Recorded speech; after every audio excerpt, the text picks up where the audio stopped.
Hey, everybody, and welcome to Empowerment with Elysia. Tonight, I have the great pleasure of getting to connect with my dear friend, Tyler Foley. He is a father, a husband, a son, a performer of TV and movie artistry as an actor. He does so much to empower people around the world as he helps different speakers and writes his super fun books and does, I'm sure, a little bit of comedy on the side and just so much more. He's up in Canada, which I feel like we usually think of kind of frozen because it's so much like more north than us in like the lower half, but he's actually pretty hot today usually. Not just the way he looks, folks, but also his environment. So Tyler today is going to talk to us a little bit about his life story, having a stroke when he was 17 and recovering from paralysis on the left side of his face. And then we will tell you a little bit more about the importance of telling your own story. So Tyler, thank you so much for being on the show today. Oh, Elysia, it's obviously my joy and my pleasure. I absolutely love every time you and I get to connect. And I've definitely had this circled for a little bit, just knowing that you and I got to play tonight. So I'm happy. Thank you so much. It's always fun indeed. Excellent conversation. So Tyler, you've had an interesting journey. You've been in acting since you were 6, and you've had, just where to even start? But really, before you had your stroke at 17, what did your life look like? Let's just create a little bit of a framework for folks as we transition through that. Yeah, that's actually, yeah.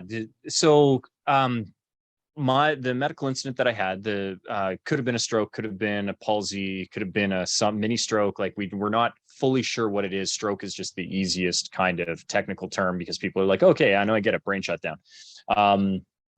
But it never really was defined what it is. Happened New Year's Day 1997 in my senior year of high school. And so prior to that, and it is important that people understand, I was going to a fine arts high school. I had been performing on theater at that point for 11 years. I was a professional actor and had been planning after graduation to continue a career and vocation in the arts. It was always kind of the goal to move. Like in my head, I was going to go to New York or LA, and I was going to go to like AMDA and, become this dramatical. I was going to get on Broadway. I was going to be in Hollywood. I was going to do it all.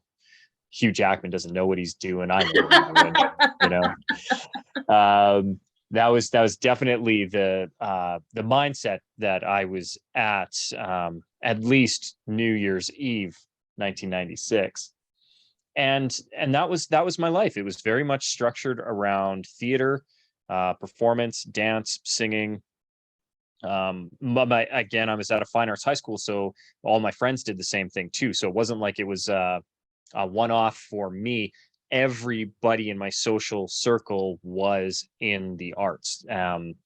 And so it was definitely ingrained in my culture. It was ingrained in my social status. It was my identity. Yeah. And so when I woke up New Year's Day 1997, I still remember. Have you ever fallen asleep on your arm? Yeah, definitely. And it's like, and you're like, oh, that feels weird. Oh, that feels oh, and then like the tingling starts, right? But before the tingling starts, you have that dead arm sensation where like you have this appendage here you're physically aware of, but you can't physically feel it. And then that tingling comes in, and just before the burning happens, you kind of have that rubber numbness of it.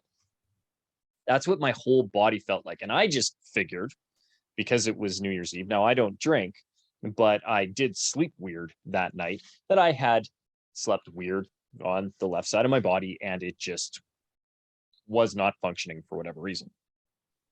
And I remember having to like limp up the stairs. I lived in the basement of my mother's house, and the bathroom, my sister's bathroom, was upstairs just off the kitchen. And there was kind of a half flight of stairs and then a 90-degree and another half flight of stairs to get from the basement up onto the main floor.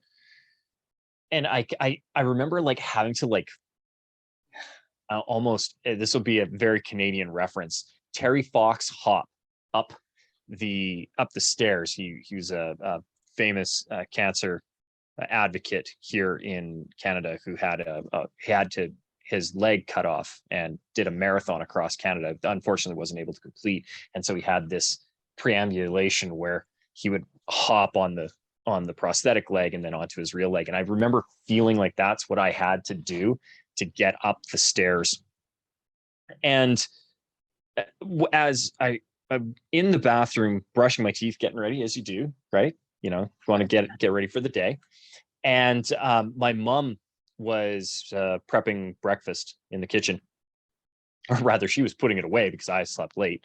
And she looks at me, she says, "Tyler, are you okay?" I said, "Yeah, I'm fine. Why?" And she's like, "Are you drunk?" I'm like, "Ma, I don't drink." She's like, No, but really, are you drunk?" I'm like, I get that every 17-year-old's going to lie to you, but trust me, Mom, I'm telling you, I'm dead sober.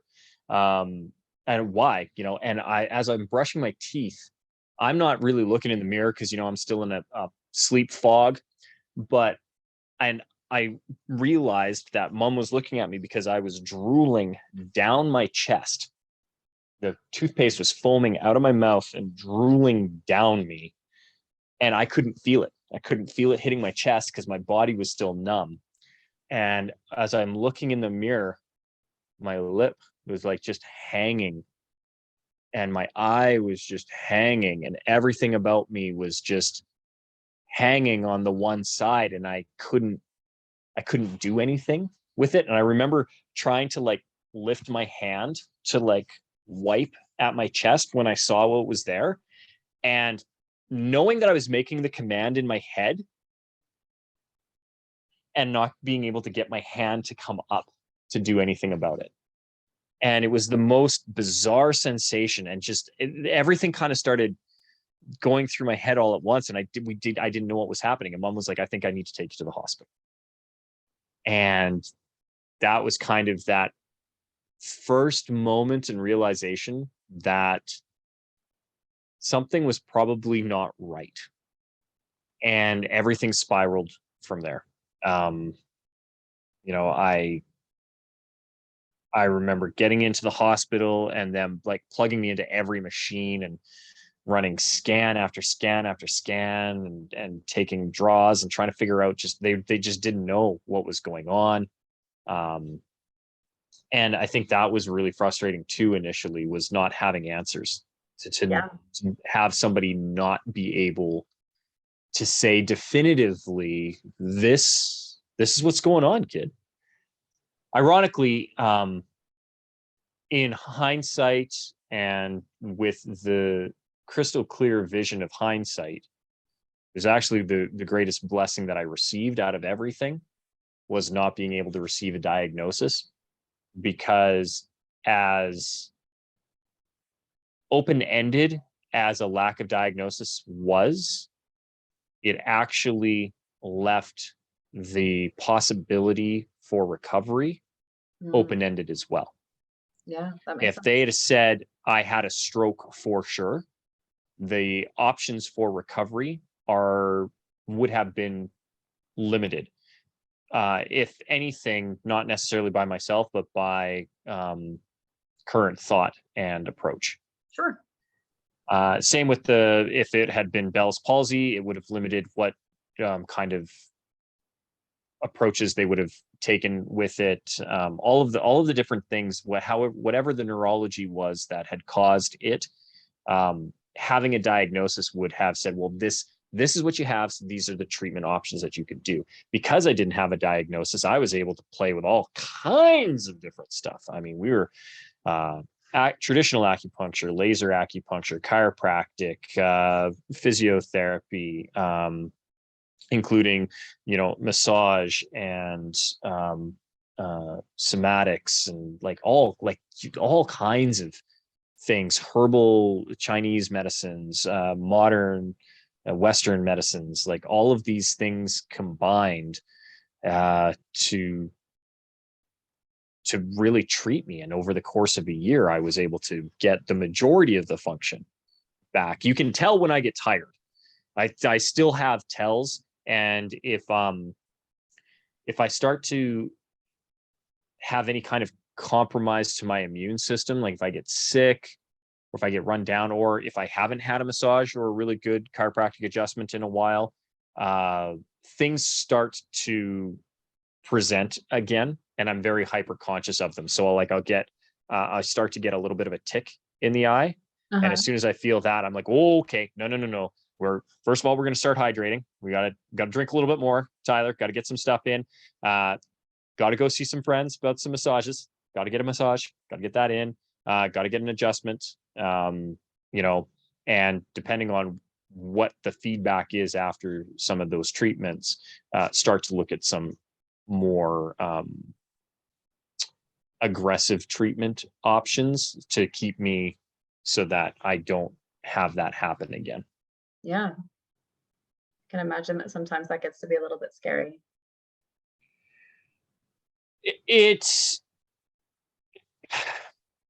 I don't know that scary is the right term for it so much as it's concerning, because when I get to that point, I've been treating my body poorly. And so it's always a moment of reflection. One of the things that I appreciate about it is that I am now more aware of my body. I'm in tune with my body more. And I always was. I mean, you can't grow up in the arts, particularly as a singer and dancer, and not be very attuned to how your body is reacting. Definitely. But I now have a very heightened sense of where I'm at health-wise. But I still don't treat my body well. Because you're still a dad and a husband and I'm still a dad, a husband, an entrepreneur. Yeah, businesses. Yeah, running multiple businesses and really just I'm a high school boy at heart. Like, I have aged physically, but mentally I am still like I love when people reference things. I was reading a news article about how a local forensics team out of my local Calgary Police Department helped solve a 30-year-old cold case from Oregon. And so it was not only interdepartmental cooperation, but it was international interdepartmental cooperation between police forces. And our DNA forensics helped identify the remains of this woman in this cold case file that was 30 years ago. And I went, oh, wow, that good on them, because they wouldn't have had the forensics back in the 70s.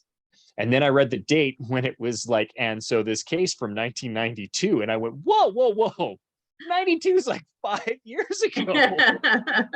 My head, that is the reality.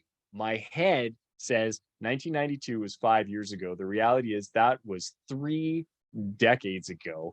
And so for me, I still behave and eat like my 17-year-old self. Your lifetime has passed. It's fine. Oh yeah. And that usually is what leads to the degradation of my healthier lifestyle choices, in that I will be like, oh, I've got to stay up late tonight. Let's pound these 3 ice caps, which are highly, highly caffeinated. And I'm allergic to caffeine, but I don't care. And let's have a Coke to go with my burger from fast food that I'm having. Wendy's drive-through, McDonald's drive-through. Let's do that. Yeah, let's, because they got to eat. I got to feed the kid really quick because I'm a busy dad. I don't have time to meal plan.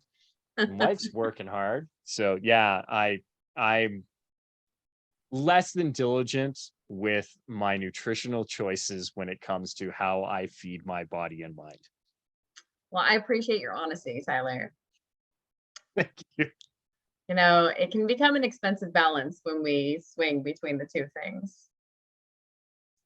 Well, but on the upside, I'm keeping, you employed by ensuring that there's always a need for me to have a good massage therapist at hand. It's true. It's true. So many out there, people like you. I appreciate you. Yeah. And then on top of it, provide incredible coaching. And so when my mental health is declining, I always have you to reach on to. I'm just trying to keep you employed is what I'm saying. You are so generous. I really appreciate your thoughtfulness and the sacrifices that you're making within your mind and your body to help support on your behalf. No, it's a fun thing. It's interesting. Some of the things that you said remind me of my own life story, to a degree, because when I had my second low back surgery, I was in a wheelchair off and on for 4 months. Like I couldn't walk more than 10 feet at a time. And when I went to physical therapy, they told me to drag my right leg up towards my butt. And it wasn't that the leg itself was paralyzed, like I could move it in general, but to do that particular action, I told my leg to move, my leg wouldn't move. And it is a very strange sensation to be an otherwise strong individual and be like, my leg's not moving. And just the time that it takes and the patience and the grace one has to have with their body while you're trying to rehabilitate it. Yeah. And I remember staying in my room and crying sometimes, and which was unfortunate because my room, again, I grew up in the theater. So this is how cool I was. This 17, are you ready? 17-year-old Tyler. Ready.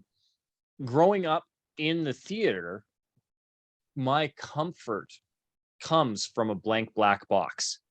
That to me is the purest form of creativity, because it's from that we start to spring performance, and eventually you put up set decoration, you put up costumes, you put up lighting, and you have other cast members, and a production emerges. But it starts with that blank canvas, that black box. And so because that has been a place that I grew up, when I moved into the basement of my mom's house, the room that I was in was actually an extension that was put on the outside of the original foundation.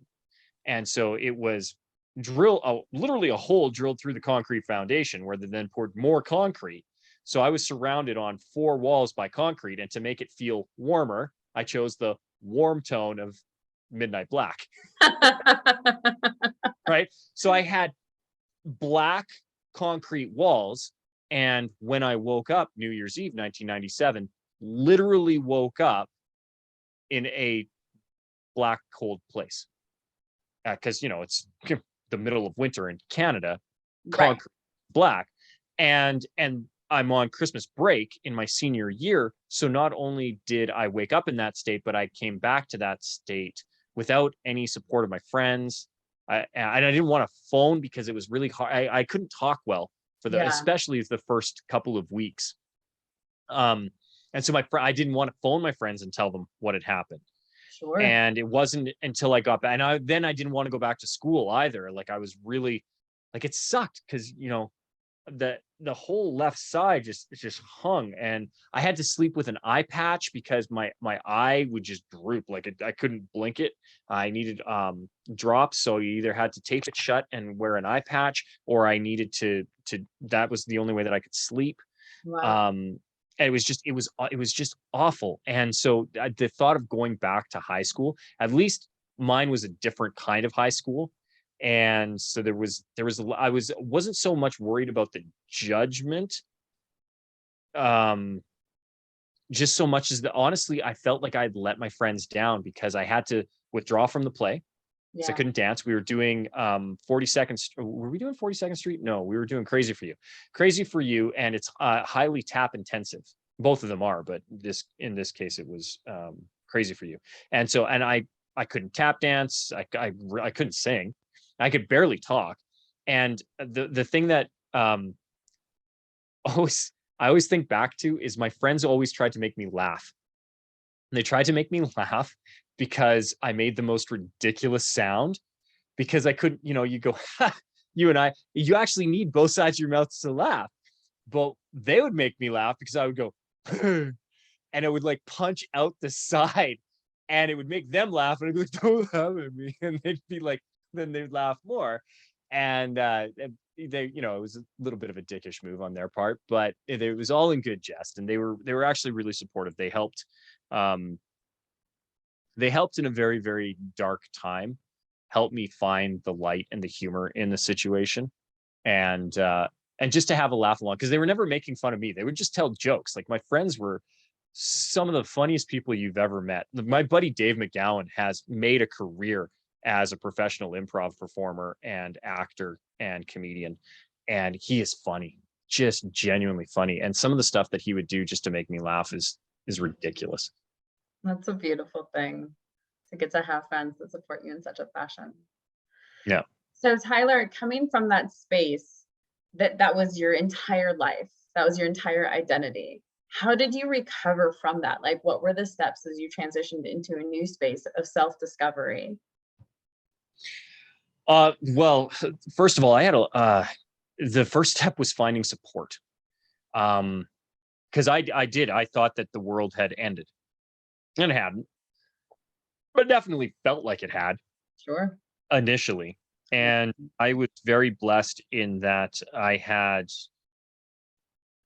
an incredible group of medical professionals who came to my aid, who came to my side, who made sure that I was taken care of both physically and mentally.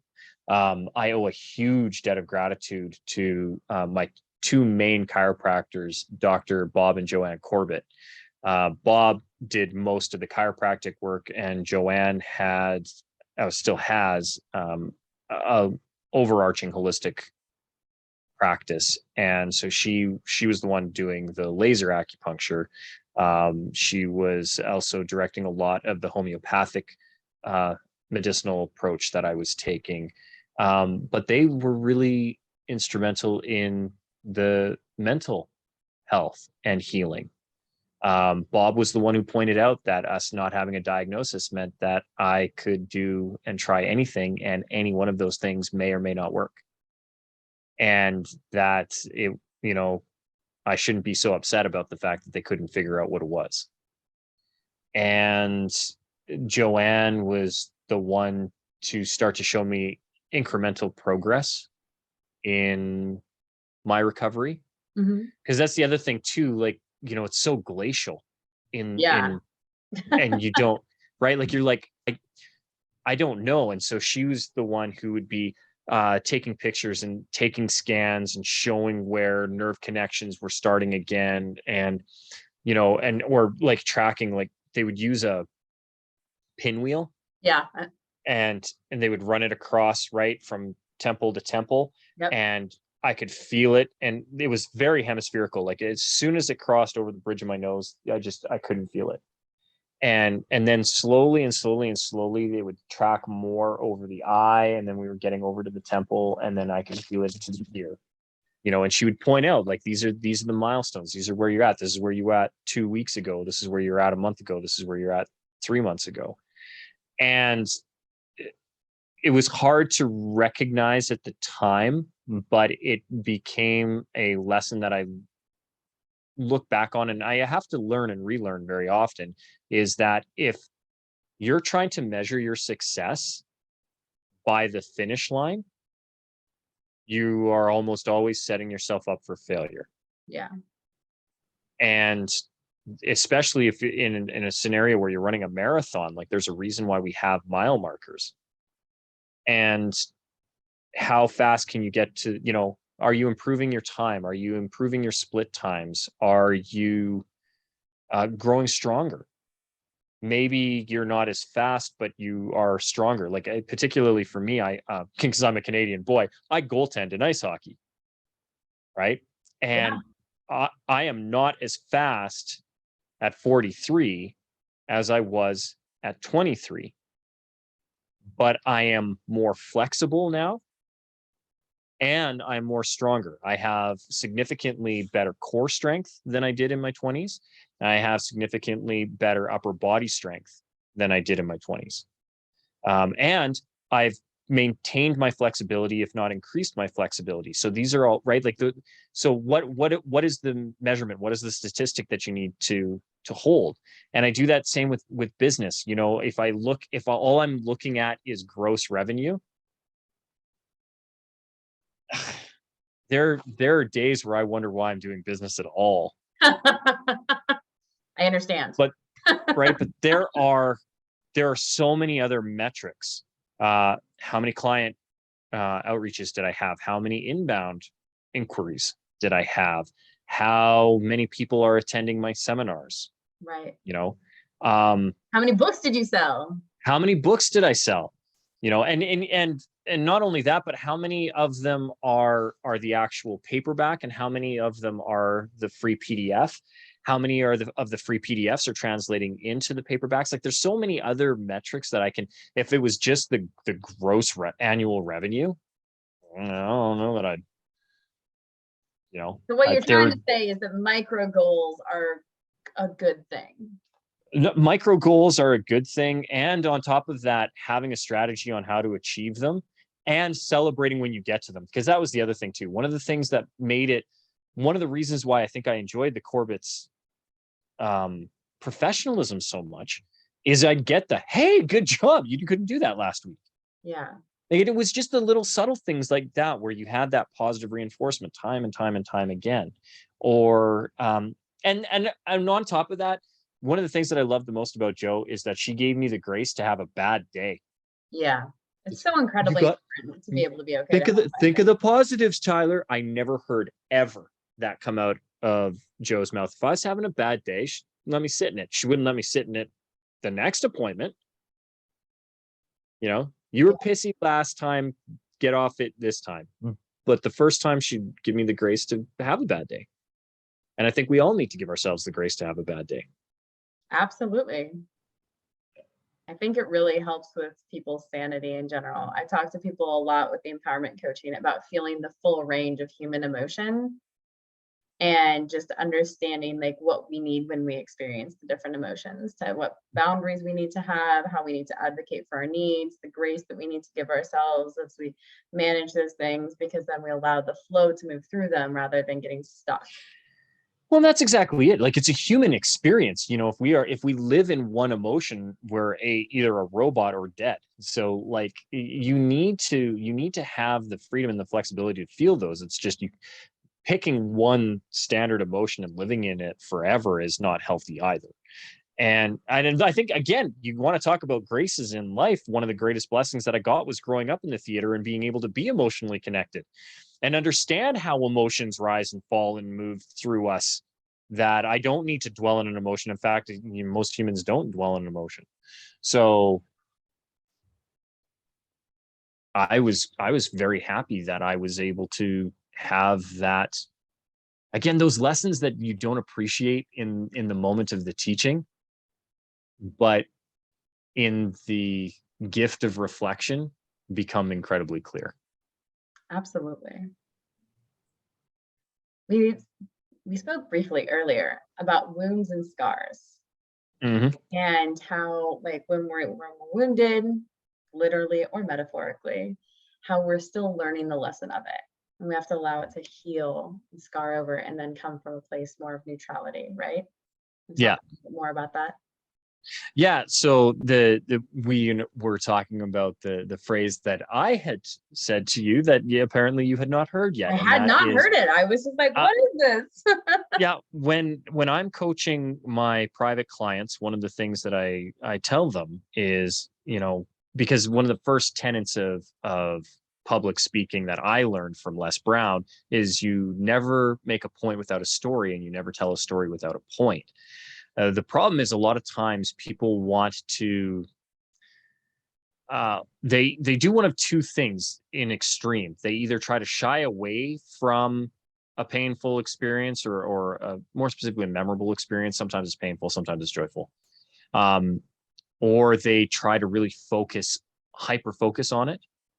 And a lot of times people haven't fully healed, particularly in the traumatic sense. But even in the joyful one, right? Like, they're still in a point of high and elation. And so they're telling the story from exuberance, and you're like, whoa, slow down, right? You're you're a little manic right now. Yeah. The person who just got back from vacation and they're like, oh my God, Cabo was awesome. Right. And you're like, okay, slow your roll. Just come back to me when you're not still high from the plane. And the opposite is true too. Like, if we've gone through something traumatic, speaking from an open wound, that lesson hasn't been learned. It's still festering. And so you can't really serve an audience by telling them about this thing, because you don't know what the point of the story is yet. You never tell a story without a point. You never make a point without a story.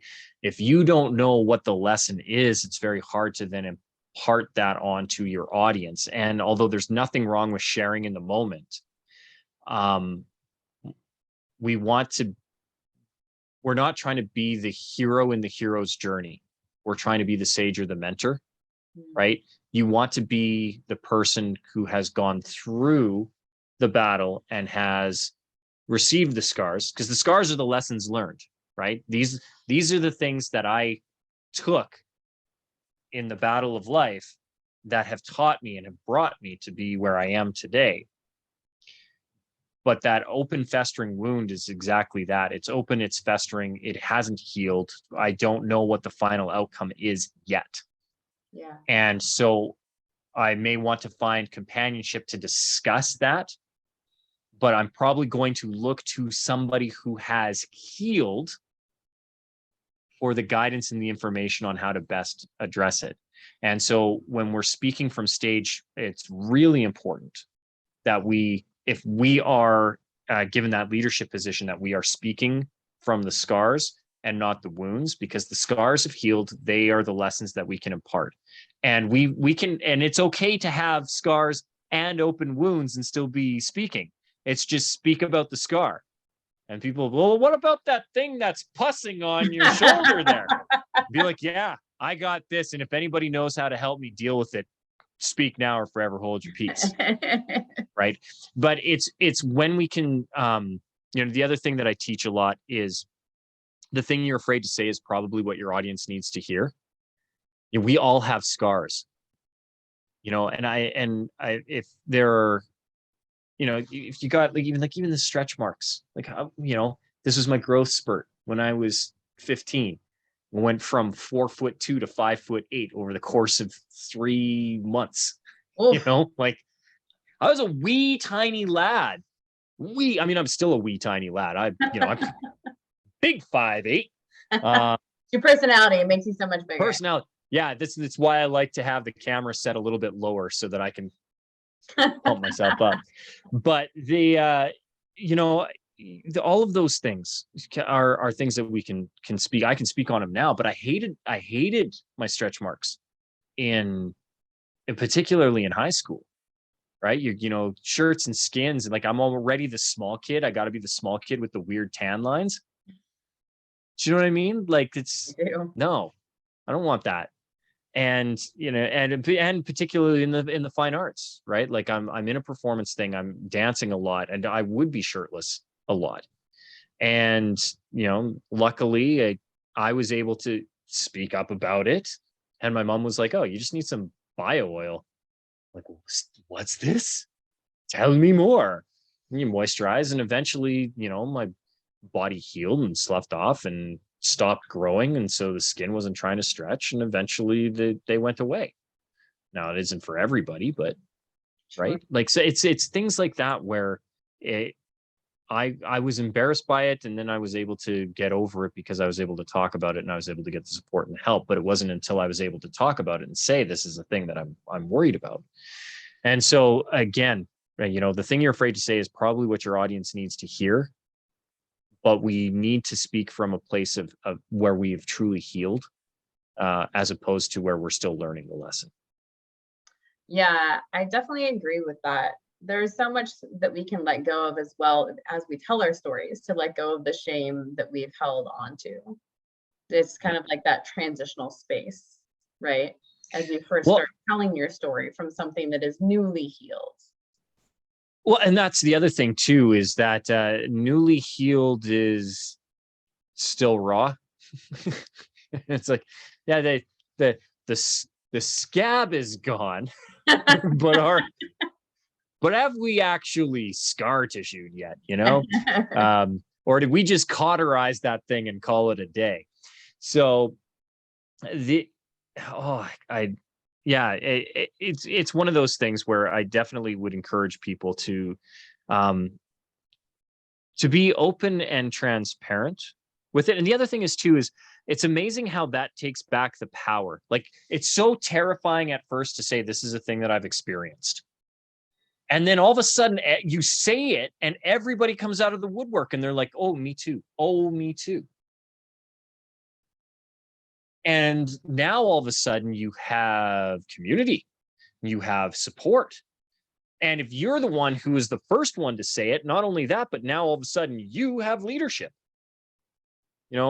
and the very simplistic example of this is anybody who's ever written a high school exam where the teacher made a mistake, right? And you had question 14 and the answer that the teacher thought was A is not what actually got written down as A. There was like a typo on the exam. And everybody is looking around going, oh, I don't get it. I don't understand. I don't understand. And then finally, one brave soul, one person goes, excuse me, teacher. Question 14, I've done the calculations 3 times. I keep getting this and I don't have that. Am I doing something wrong? And the teacher goes, no, that's the, hold on. Oh, sorry, guys. It was a typo. Yeah, no, pi 314, not 341. I don't know what I was thinking. And then everybody goes, oh, yeah, I was wondering about, I thought I was doing it wrong. I thought my calculator might have been broken. I don't know. It's just, you see, and all of a sudden you have 30 other people who are all like, oh yeah, I was experiencing the same thing, but nobody would speak up. And all of a sudden you were the hero because you actually said, hey, this is the thing, and got the confirmation. And that's like that for any issue, and particularly too, if it's related, like a lot of people who I talk to, I don't know what I had, right? Like I don't know. And so sometimes that resonates with people who were unable to get a diagnosis. And they're like, me too. I don't know. I've had this thing. And then, sometimes it recurs, so like I've been hospitalized now 3 times with a thing that for all intents and purposes, the doctors think because of how it presents is meningitis, but it's not meningitis. I know because I've had a spinal tap now once out of the 3 times. And even though I fought them, I'm like, no, I'm just really dehydrated. And this is going to, and the other thing is too, is that's when that's when I'm really close to getting to that paralysis point. My body starts to shut down. And I know now that the way to address it rapidly so that I don't get to the point where I'm having to take 10 to 12 months of rehab is I need fluid and I need it in me now. And it needs to be in the form of an IV. The problem is when I get to that state, the last time I was hospitalized with it, I was so far gone down the rabbit hole that I couldn't actually speak. I could hear my mind was working clear. Like I'm looking at you and I'm like, in my head, I'm having this conversation, but and I remember the last time my wife was terrified. The worst feeling that I've ever had in my life was seeing the terror in her eyes as she could see the fight in my eyes as I was trying to communicate to her and couldn't. And I never, oh God, I don't want to feel that again. That was the worst feeling. And further to it, I felt my body going about an hour before it really got to mission critical. And my only thought was, I can't have my body shut. At the time, my daughter was 11 months old. And I was like, I can't have my body shut down while I'm still caring for her. Because I was a primary caregiver because my wife works full time and my schedule is flexible. And so all I could think of was I got to get her down to her Nana's, but her Nana's about an hour away. And I remember getting almost there. I was about 10 minutes from Nana's door, about 20 city blocks on a main highway. And my body had seized so much that I actually couldn't steer the steering wheel. And I thought, it's not better for your daughter to have a car accident, so let's get over. And all I could do, luckily I can voice dial. I could move my thumb to voice dial my my phone because I have the little button on the steering wheel. And I called my father-in-law, and he came and got us on the side of the highway. And then he took me to the hospital. And I all the whole time I'm thinking, I've just endangered my daughter. I've just endangered my daughter. And so I felt bad about that. And then my wife comes and she's like, what's going on? And I'm like, ah. And she's terrified. And I knew in my head what was going on. And I'm like, you got to because I could hear the doctors talking. They thought I was having a stroke. Right. Then they thought then when it wasn't a stroke, then they thought it was meningitis. And the whole time I'm like, and then they're like, we're going to run a spinal tap. And I'm like, no, do not put a goddamn needle into my spine and take fluid. I don't need fluid out of my body. I need fluid into my body. All I was trying to say was go check my charts, go check my charts, because they've documented this twice before. I need fluid. I've gotten myself to a point of dehydration, extreme part of dehydration. And unfortunately that time it didn't work, but then they popped the IVs in and then I could start to talk. And I was like, yeah, it'll come. It's not meningitis. And they're like, you don't know that. I'm like, I do know that. And then I got really, unfortunately, belligerent with my doctors over the course of 2.5 days being isolated in the South Calgary Health campus. Because they wouldn't let me go, and nobody was allowed to come near me because I was infectious with meningitis. Even though I didn't have meningitis, they had to do all of the isolation protocol that goes along with that, which was super frustrating. On top of it, because all I wanted to do was tell my wife that I was okay, and she couldn't talk to me from beyond glass without coming in full hazmat suit, which they wouldn't let her do. So that sucked too, but whatever. So yeah. Crazy. Bottom line is, when I share that story, people are like, oh yeah, that happened to me too. All kinds of craziness. Yeah. So what would your advice be for people that are dealing with interesting sorts of health issues? Well, first of all, be your own advocate, right? And if you aren't getting the answers you want, seek new answers. I know it sounds crazy because a diagnosis is a diagnosis, but like I even think of Tony Robbins and the various health issues and complications that he's been dealing with very publicly, actually, over the course of the last 5-7 years, from mercury poisoning and buildup in his body to I don't know if he has a tumor cancer, but I mean, he has gigantism. So that creates stresses on his hearts. Now, he's even stressed his vocal cords to the point where they're like abnormally thin because of the amount and the ferocity in which he talks.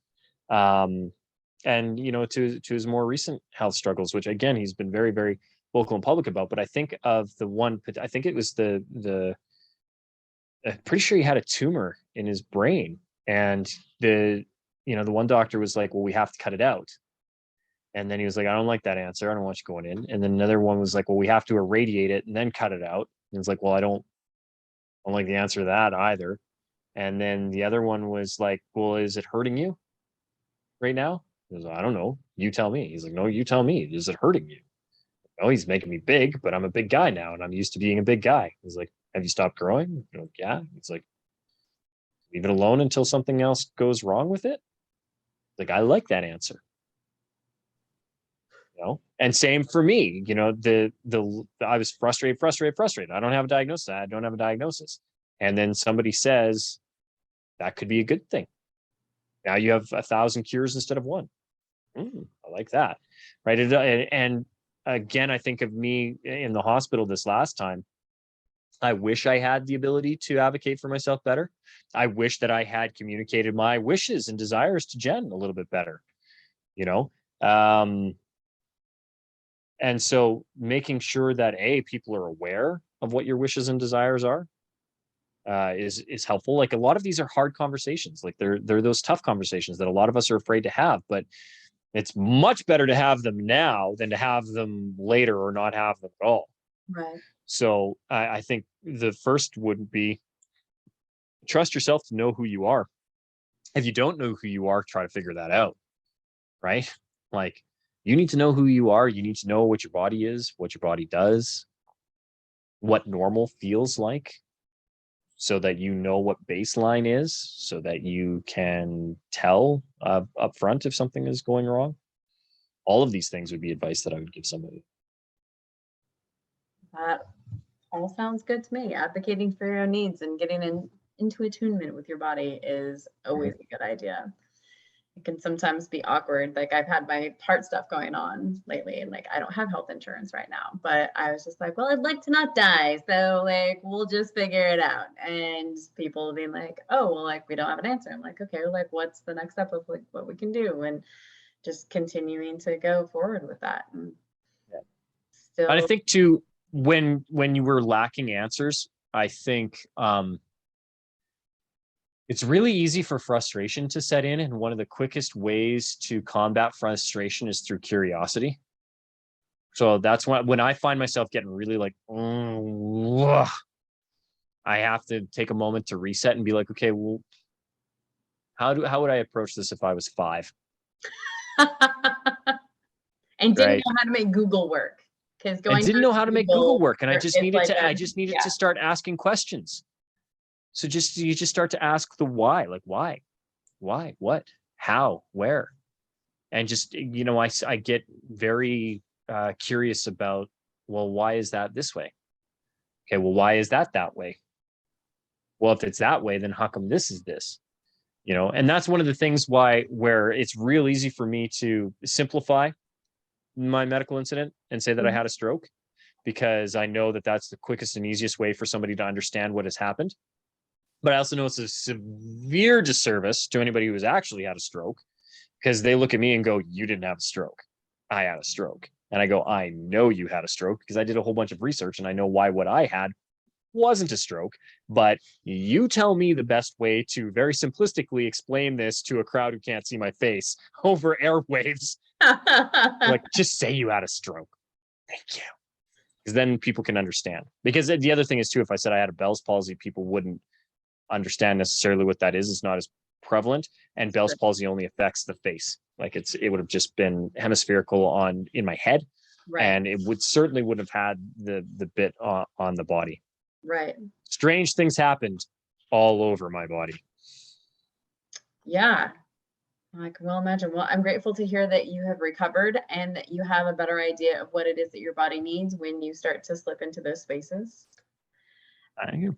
You're very welcome. And so as we're coming to close to our end, is there anything you'd like to share with people as they start to discover what it is that they should be speaking about? Since we say like what it is that you don't want to talk about is probably what the world really needs to hear. Yeah, so a couple things with that, and a big asterisk and a clarification on it too. I'm not asking you to unleash onto the world your deepest, darkest secret, right? Because that may be a wound and not a scar, for one. But what I do know is that we as human beings will want to edit and censor our story. A lot of times we want to either make it worse than it was, right? That shark was 35 feet long. You mean that 10-foot dolphin there? 35-foot long shark, dorsal fin that broke like it. Yeah, no, dolphin. It might even only be 8 feet, right? So we either want to make it way worse than what it was, or we want to make it way better than what it was, but we're afraid to be honest about what it was. And one of the things that I learned from Bo Eason is the more specific and detailed you can make your story, the more universal it will impact your audience. But the key to it is that, again, to Les Brown's point of never telling a story without a point, never making a point without a story, you need to make sure that that story is in service of the audience. So the details that you pick are very, very specific and very necessary to serve them. You don't want to be too flowery with your language, but you don't want to be too minimalist with your language either. And usually that right balance is found by saying the thing that you're afraid to say. That, as a public speaker, I've experienced stage fright. That as a performer, I have definitely lost gigs that I didn't know that I'd be able to perform at 17, even though I was at a fine arts high school. So I'm not asking you to say your deepest, darkest secret. What I'm saying is the things that you're choosing to censor and edit out of your story, ask yourself why, and ask if they could actually serve your audience better. Because we all know that person who had the courage and the bravery to be vulnerable and get real and get honest and get into the trenches and say, this is how it really was. Everybody loves the millionaire story, but not because they made $1 million. They want to know how they lost it first. Like, that's always the good story. This guy, trust fund baby, lost his entire empire, then had to figure out how to get it all back. That's a more powerful story than, hey, I got $1 million. Yeah. I don't care. Like, nobody cares about the person that like just won the lottery so much, right? Like, yeah, yesterday's news. Exactly. My friend, as we're coming to a close, I always have one question I like to ask people, which is, who inspires you in the world today? My daughter. Every time I see her, I am blessed in that we had our child later in life.